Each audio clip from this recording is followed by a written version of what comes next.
When we talk about the pain of living with a narcissistic husband, we are not just talking about arguments or disagreements. We are talking about a relationship that drains your soul, rewrites your sense of self, and leaves you questioning your own reality. Narcissistic abuse is not always loud. Sometimes it's quiet, subtle manipulations, gaslighting, silent treatments, emotional withdrawals that make you feel invisible. It's the kind of pain that doesn't always leave bruises on the skin, but leaves deep scars on the heart. In the beginning, he may have seemed perfect, charming, attentive, saying all the right things. He studied you, learned your weaknesses, your hopes, and your dreams. Then, slowly, that charm became control. That attention turned into criticism, that love became a weapon, and before you even realized it, you were walking on eggshells, trying not to upset him, apologizing for things that weren't your fault, and convincing yourself that maybe if you tried harder, he would love you again. This is how a narcissistic husband treats his wife, not with partnership, but with possession, not with affection, but with control. Yet even in that darkness, there is something powerful still living inside you. The voice that whispers, "I deserve peace, I deserve love, I deserve to be free." Behind closed doors, there is a world few people see, a world where smiles hide sorrow, laughter masks fear, and love feels like walking through fire. When you love a narcissist, the pain is not always visible. From the outside, it may look like a picture, perfect marriage, but behind those walls lies a constant cycle of confusion, exhaustion, and heartbreak. The narcissist becomes the sun of your universe, and you, without realizing it, begin to orbit around his moods, his needs, and his demands. Every word, every action, every breath starts to revolve around keeping peace, avoiding conflict, and trying to win back the love that was once so freely given and now painfully withheld. He knows exactly how to make you feel small without ever raising his voice. It's in the way he dismisses your feelings, mocks your emotions, or makes you question your sanity. You begin to second, guess everything, what you said, how you acted, even what you remembered. That's how manipulation works. It breaks your trust in yourself. And the deeper you love, the harder it becomes to see the truth, because love for you is real, but for him it's only power.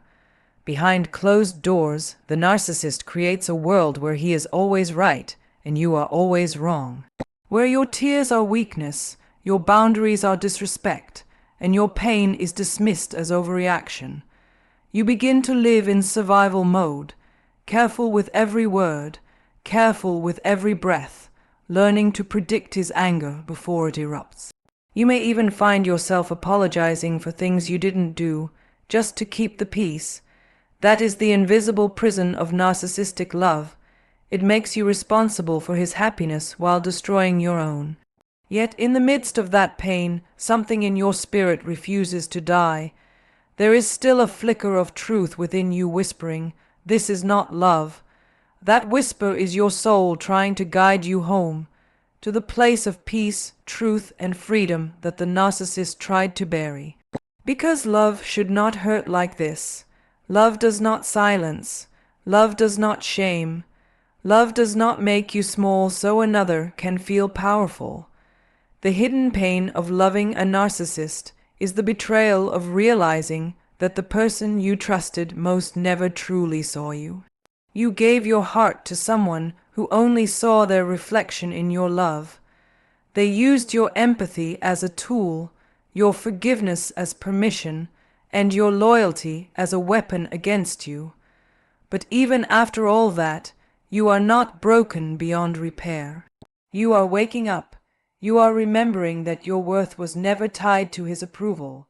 When the mask finally falls and you see the truth clearly, it hurts, but it also heals, because clarity is freedom. The tears that once fell from confusion now fall from release. You start to see that his cruelty was never your fault. His inability to love deeply was not because you were unworthy, it was because he was incapable. You cannot make someone whole when they are addicted to breaking others to feel complete. Behind closed doors, there was manipulation, yes, but there was also strength. Every day you endured, you built resilience. Every time you stood back up, you were reclaiming power. The narcissist tried to silence your voice, but in that silence you found something louder. Your truth. You are not defined by what he did to you. You are defined by what you chose to do after. You chose healing, you chose to rise, and now as those doors close behind you, you step into light again. You begin to laugh without fear, to speak without apology, to love yourself without shame. The pain that once felt endless now becomes the foundation of wisdom. You learn that true love, God's love, does not manipulate, control, or destroy. It builds, it protects, it restores. What was meant to crush you has now become the very thing that refines you. You see, the story behind those closed doors was never just about pain. It was about awakening. The awakening of a woman who finally realizes she was never meant to live as a shadow in someone else's world, but to stand in her own light, free, whole, and loved beyond measure. Behind closed doors, there is a world few people see, a world where smiles hide sorrow, laughter masks fear, and love feels like walking through fire. When you love a narcissist, the pain is not always visible. From the outside, it may look like a picture, perfect marriage, but behind those walls lies a constant cycle of confusion, exhaustion, and heartbreak. The narcissist becomes the sun of your universe, and you, without realizing it, begin to orbit around his moods, his needs, and his demands. Every word, every action, every breath starts to revolve around keeping peace, avoiding conflict, and trying to win back the love that was once so freely given and now painfully withheld. He knows exactly how to make you feel small without ever raising his voice. It's in the way he dismisses your feelings, mocks your emotions, or makes you question your sanity. You begin to second, guess everything, what you said, how you acted, even what you remembered. That's how manipulation works. It breaks your trust in yourself. And the deeper you love, the harder it becomes to see the truth, because love for you is real, but for him it's only power. Behind closed doors, the narcissist creates a world where he is always right and you are always wrong, where your tears are weakness, your boundaries are disrespect, and your pain is dismissed as overreaction. You begin to live in survival mode, careful with every word, careful with every breath, learning to predict his anger before it erupts. You may even find yourself apologizing for things you didn't do, just to keep the peace. That is the invisible prison of narcissistic love. It makes you responsible for his happiness while destroying your own. Yet in the midst of that pain, something in your spirit refuses to die. There is still a flicker of truth within you whispering, "This is not love." That whisper is your soul trying to guide you home, to the place of peace, truth, and freedom that the narcissist tried to bury. Because love should not hurt like this. Love does not silence. Love does not shame.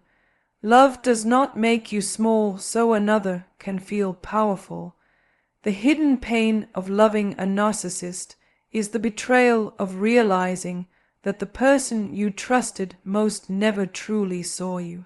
You gave your heart to someone who only saw their reflection in your love. They used your empathy as a tool, your forgiveness as permission, and your loyalty as a weapon against you. But even after all that, you are not broken beyond repair. You are waking up. You are remembering that your worth was never tied to his approval. When the mask finally falls and you see the truth clearly, it hurts, but it also heals, because clarity is freedom. The tears that once fell from confusion now fall from release. You start to see that his cruelty was never your fault. His inability to love deeply was not because you were unworthy. It was because he was incapable. You cannot make someone whole when they are addicted to breaking others to feel complete. Behind closed doors, there was manipulation, yes, but there was also strength.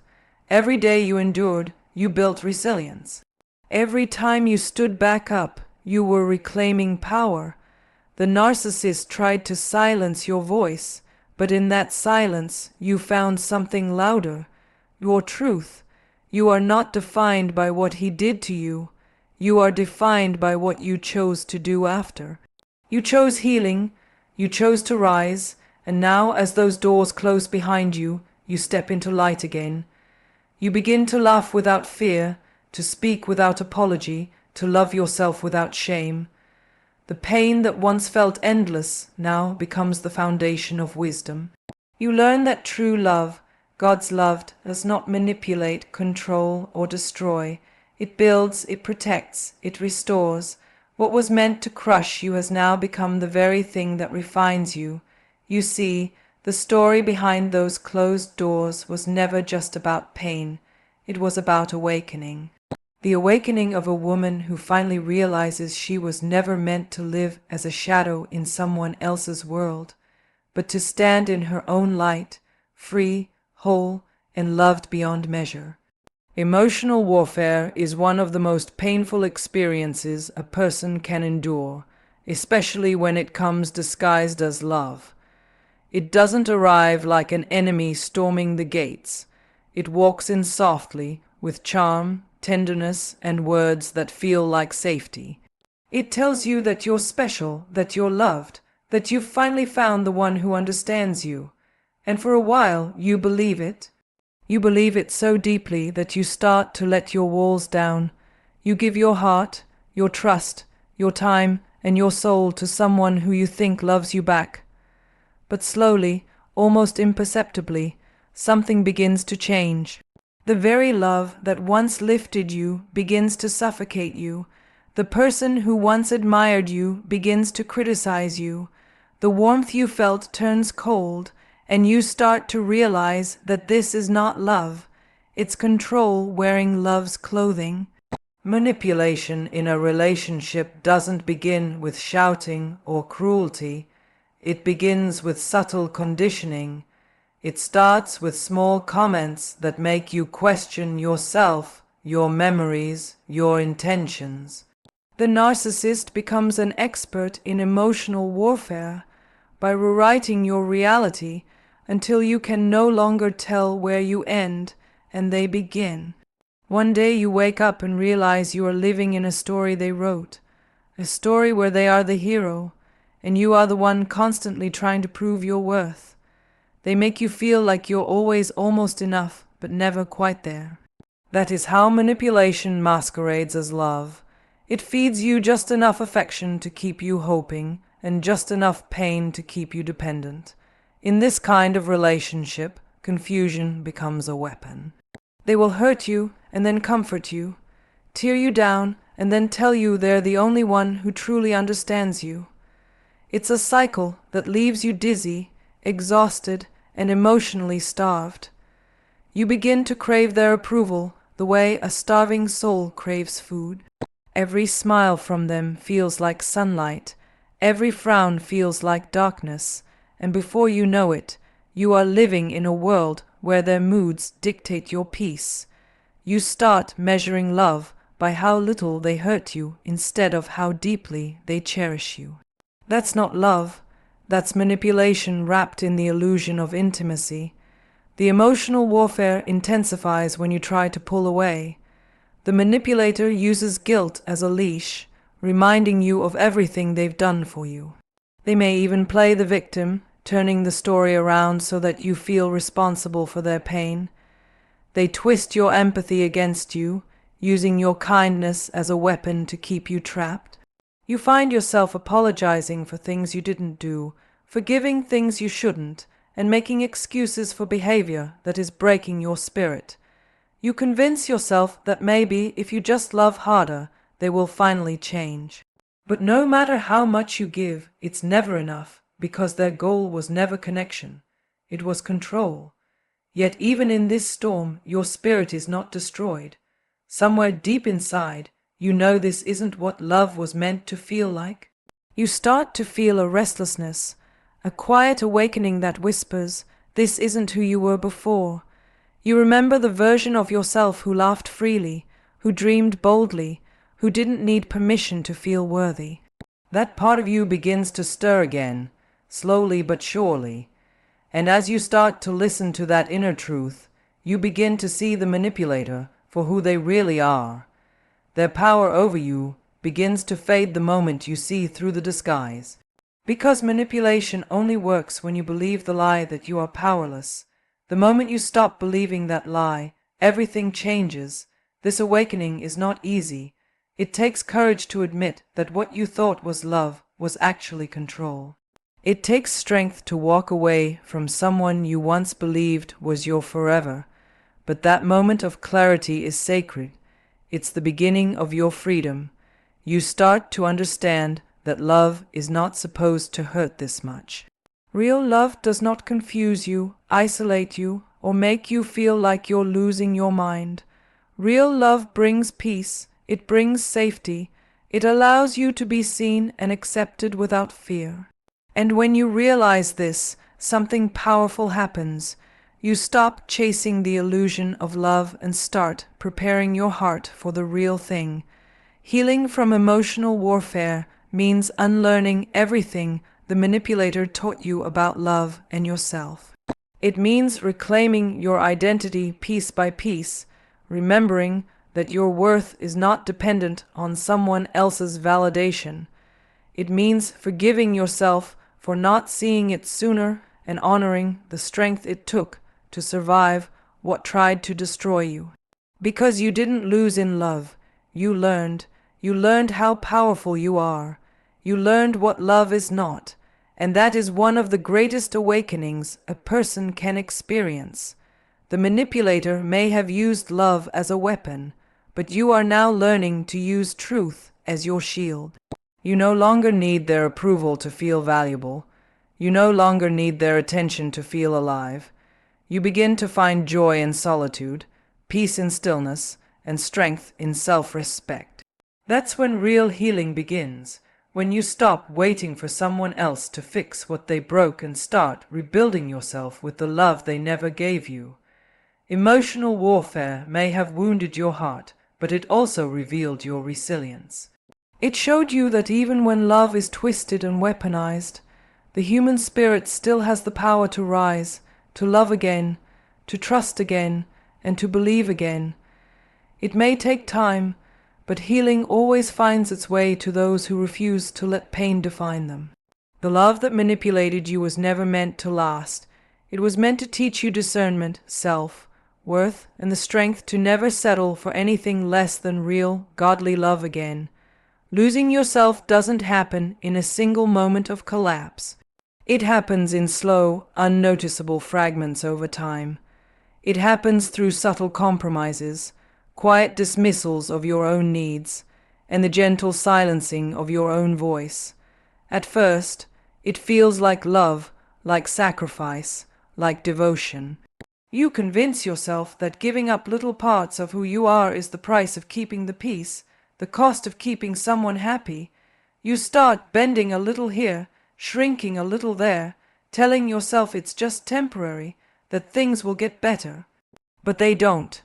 Instead, your sense of self starts to fade, not because you weren't strong enough, but because you were loving enough to believe that saving the relationship was more important than saving yourself. This is the silent erosion of worth and identity, the kind that doesn't announce itself loudly, but works quietly beneath the surface. It begins with a narcissistic partner's subtle manipulation. A small comment that makes you doubt your memory, a dismissive remark that minimizes your feelings, a sigh that makes you feel foolish for speaking your truth. Over time, these moments stack upon each other until you start second, guessing everything you do. You stop expressing your opinions because you fear they'll start an argument. You stop dressing the way you like because you know they'll mock it. You stop dreaming, laughing, and sometimes even praying the way you used to, because somehow their presence has become the center of your emotional universe. You start walking on eggshells, trying to anticipate their moods, trying to avoid conflict. You begin to lose sight of your own reflection because the mirror you look into is no longer yours. It's one they've crafted for you. And in that reflection, you see someone who isn't enough. You see someone who's always trying harder, giving more, explaining more, yet receiving less and less in return. You start believing that maybe this is love. Maybe love is supposed to be this hard, this painful, this draining. But deep down, something in you whispers that it's not. That voice may be faint, but it's still there. It's the echo of who you used to be, the one who laughed without fear, who believed in possibilities, who knew she was enough before someone convinced her otherwise. When a narcissistic partner chips away at your worth, they do it under the disguise of affection. They may tell you that they love you, but they always follow it with conditions. Love that needs you to change, to comply, to stay quiet, to accept less than you deserve. Their approval becomes your oxygen. You find yourself measuring your value by how pleased they are with you, as though your identity exists only through their validation. This is how the erosion begins. One boundary crossed, one insult dismissed, one apology you shouldn't have made. And suddenly, your world starts revolving around keeping them content while you disappear in the process. The saddest part of losing yourself is not realizing it while it's happening. You wake up one day feeling exhausted and disconnected, unsure of what you even like or who you are anymore. You look around and everything feels muted, even your joy. You used to love music, books, art, laughter.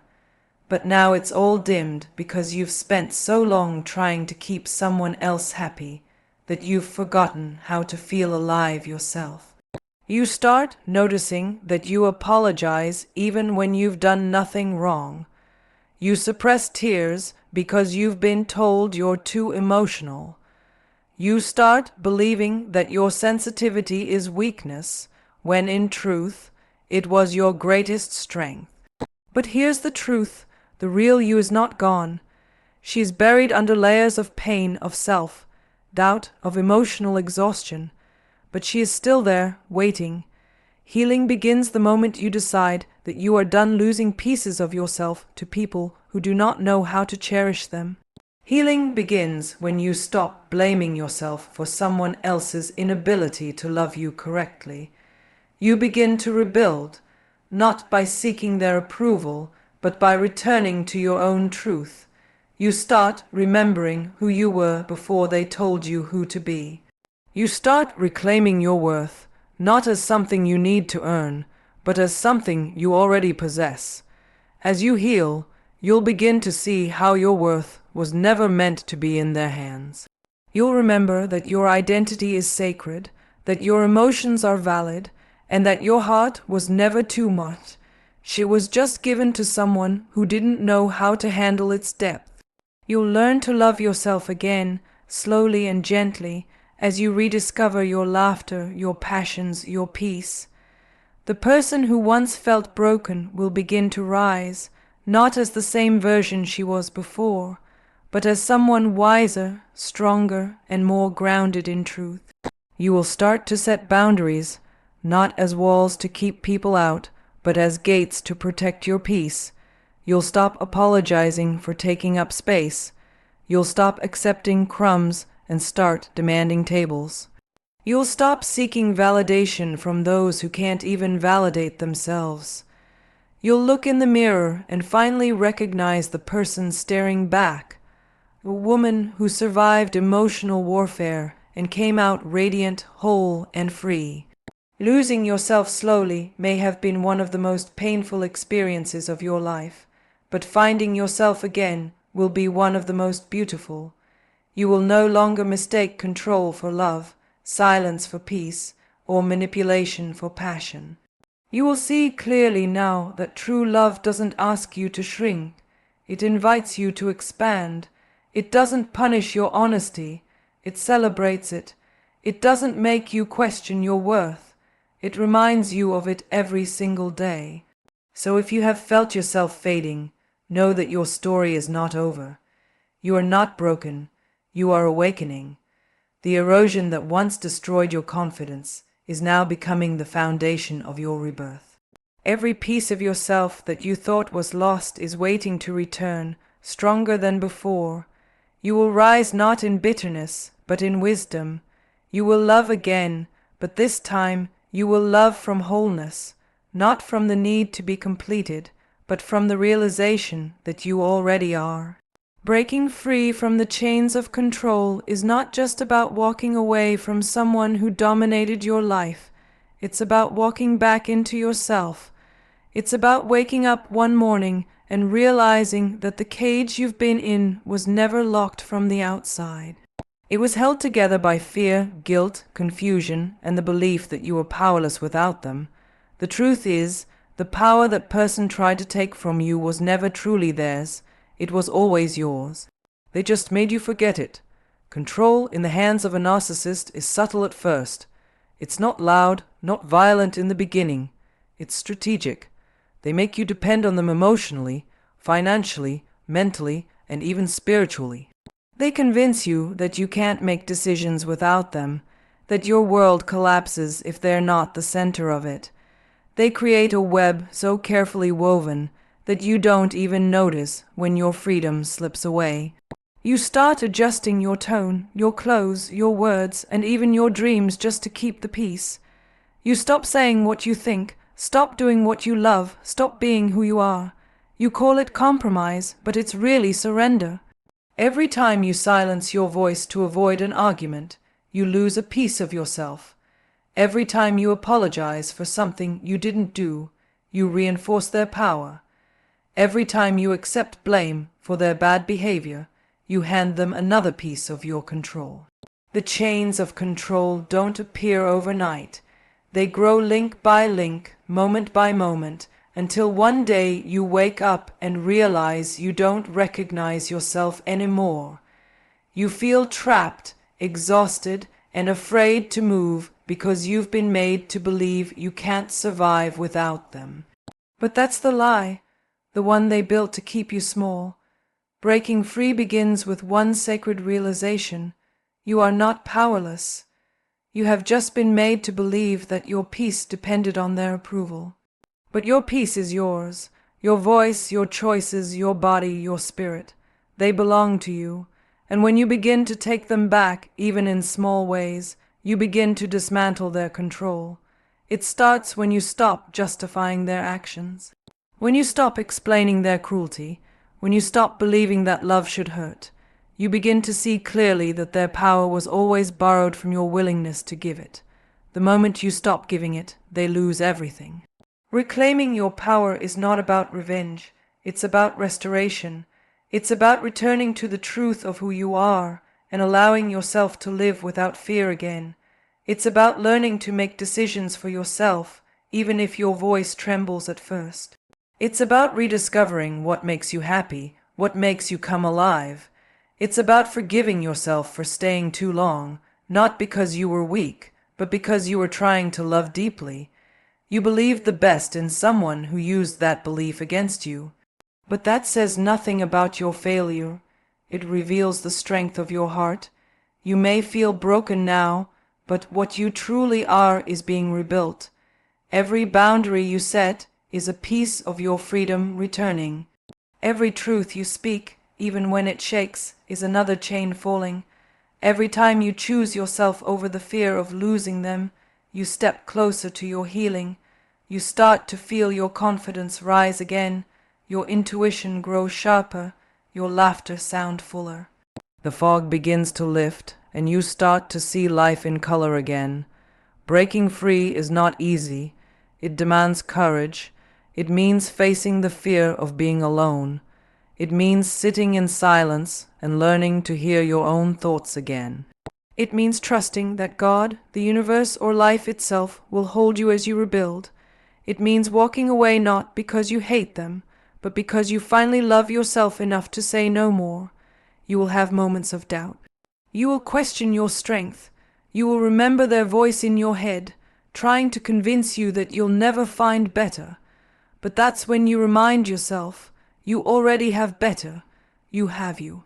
As you continue reclaiming your power, you start redefining what love means. You realize that love is not control, not fear, not silence. Love is freedom. Love is respect. Love is peace. And when you begin to love yourself in that way, you no longer attract those who seek to control you. You start to attract people who honor your boundaries, who celebrate your individuality, who value your voice. The very strength that once made you a target of control now becomes your shield. You no longer beg to be understood. You simply stand in your truth. One of the most beautiful parts of healing from control is realizing that your past did not destroy you. It trained you. It taught you discernment. It taught you the difference between love and manipulation. It taught you the power of no. It showed you that peace is more valuable than approval, that solitude is safer than chaos, and that self-worth is stronger than fear. Every lesson, every scar, every tear becomes proof of your resilience. You did not just survive, you awakened. And now, as you walk forward, you will no longer live in reaction to someone else's moods or expectations. You will no longer explain your worth or negotiate your boundaries. You will move freely with confidence and grace. You will find joy in small things again, the sound of laughter, the warmth of sunlight, the freedom of choosing what's right for you. You will look back at who you were under their control and feel gratitude for the strength it took to get here. Reclaiming your power is the beginning of a new life. It's the moment your soul exhales. It's the moment you realize that freedom was never about escaping them. It was about returning to yourself. It's about stepping into a life where your peace is not conditional, your voice is not silenced, and your worth is not negotiable. You'll begin to understand that no one can take what you no longer give. The chains fall not with anger, but with awareness, so when you finally walk away from the one who tried to control you, walk with your head high. You are not leaving in defeat, you are rising in victory. You are reclaiming everything they tried to steal. Your confidence, your voice, your joy, your freedom. You are stepping into your power, no longer defined by what they did to you, but by what you chose to become after it. Because breaking free is not the end of your story.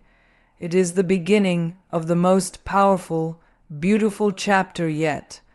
From survival to strength is not just a journey, it is a transformation of the soul. It's what happens when someone who once lived in the shadows of emotional abuse decides to step into the light again. Narcissistic abuse doesn't just wound your heart. It rewires the way you see yourself, love yourself, and even believe in yourself. It's a kind of pain that silences you, drains you, and makes you question your worth. But when the silence begins to crack and your spirit begins to whisper that you deserve more, that is where healing begins. That whisper becomes the first sign of strength returning. When you have been under the control of a narcissist, survival becomes second nature. You learn to read moods before they're spoken. You measure your words like stepping on glass, careful not to trigger anger or withdrawal. You learn to hide your joy because it provokes jealousy, and you hide your pain because it's dismissed or mocked. You shrink your personality just to make peace possible, but the truth is, that kind of peace is a prison. It teaches you to survive, not to live. Survival means getting through one more day, one more argument, one more emotional storm without collapsing. But strength, that's something else. Strength is when you begin to say, I will not live like this anymore. It's when you realize that you were not born to be someone's mirror or punching bag. You were born to be whole, to be free, to be loved without condition or manipulation. The moment you start to see that, something powerful shifts inside you. You begin to awaken. The road from survival to strength is not linear. It's messy. There are days you feel unstoppable, and days you crumble again. There are moments when you miss the very person who hurt you because your heart was conditioned to confuse pain with love. That's part of the recovery. You are undoing years of emotional programming. But every time you choose to stay away, every time you choose peace over chaos, clarity over confusion, you are rebuilding the foundation of your soul. You are learning to live again, not from fear, but from freedom. The first sign that you are moving from survival to strength is when you begin to take responsibility for your healing, not for what happened, but for how you rise. You stop waiting for apologies that will never come. You stop needing validation from the one who invalidated you. You begin to understand that closure doesn't come from them. It comes from your own decision to move forward. That decision, that moment when you choose to heal even without justice, is the moment you reclaim your power. As you walk this path, you will rediscover yourself. You will remember what laughter felt like when it wasn't filtered through fear. You will remember what it felt like to express an opinion without being punished for it. You will rediscover the beauty of silence, not the silence of walking on eggshells, but the silence of peace. The more you heal, the more you realize how much strength it took just to survive what you went through. And now, that strength becomes your foundation for what's next. Healing from narcissistic abuse is not about becoming who you were before. It's about becoming someone stronger, wiser, more compassionate, and unshakably self-aware. The version of you that existed before didn't know what manipulation looked like in disguise. Now you see it clearly. You can spot gaslighting from miles away. You can sense control hiding behind charm. That awareness is not bitterness, it's power. It means you are awake, and you will never again allow someone to shrink you in order to love you. Strength shows up in small ways first. It's when you say no without apologizing. It's when you stop explaining your boundaries. It's when you start choosing solitude over toxic company. It's when you look in the mirror and finally see someone worth protecting. And with each small act of self-respect, you rise higher. Your spirit, once crushed by criticism and control, starts to soar. There will be people who don't understand your healing. They'll ask why you can't just move on. They'll question your choices, but you'll learn that your healing is not for their understanding. It's for your freedom, because when you've been torn down for so long, rebuilding yourself is an act of courage. Every boundary you enforce, every truth you speak, every tear you release, these are the tools of your rebirth. One of the hardest parts of recovery is forgiving yourself, not for what happened, but for not seeing it sooner, for staying too long, for believing their lies. But you must understand, you didn't stay because you were weak. You stayed because you loved deeply. You stayed because you hoped they would change. That hope was not your failure. It was your humanity. And the moment you finally walk away, that hope transforms into strength. It becomes the fire that fuels your new life. Your strength is not just about surviving what they did to you. It's about refusing to let it define you. It's about turning your pain into wisdom. It's about using your story to remind yourself that you were never the problem. You were the target of someone who feared your light. They saw your empathy, your kindness, your love, and instead of cherishing it, they tried to control it. But that same light they tried to dim is now what will guide you into your healing. Soon, you'll start to attract people who reflect the love you've learned to give yourself. You'll feel safe again, not because the world changed, but because you changed. You'll be able to love without losing yourself, to give without being drained, to trust without ignoring your intuition. That is the true victory, loving again, living again without fear. The path from survival to strength ends with one powerful realization. You are not your trauma. You are the strength that rose from it. You are not the pain that broke you. You are the wisdom that rebuilt you. You no longer carry the identity of victim, but of victor. The person you're becoming now doesn't need to prove their worth to anyone. You've already proven it by surviving, so when you look back on the person who endured the abuse, don't see weakness, see resilience, See someone who walked through fire and came out with purpose. See someone who learned to love themselves fiercely because they finally understood what real love should never take away. From survival to strength is a sacred journey. It is the story of turning your scars into symbols of power, your pain into purpose, and your brokenness into beauty. It's the story of you rising again, stronger than before, unstoppable, unshaken, and free. And now, as you stand on the other side of the storm, take a breath and feel the quiet strength that lives in you. The chaos that once consumed your days no longer holds power over your peace. What once felt like destruction has become the soil where your new life is growing. You are no longer surviving, you are thriving. The same heart that was broken now beats with purpose. The same soul that was silenced now speaks with authority. You have learned that freedom is not just leaving someone. It is finding yourself again. It is waking up in the morning with gratitude instead of fear. It is realizing that love should never cost your sanity or your self-worth. You now walk with discernment, wisdom, and peace. You see the warning signs you once ignored, and you honor your boundaries like sacred promises. Every wound became wisdom, every tear became strength, and every piece of your heart that once felt lost has been restored with divine love and clarity. This is your victory. You made it out. You rose again. You are the proof that healing is real, and that even after narcissistic abuse, joy, peace, and love can truly return.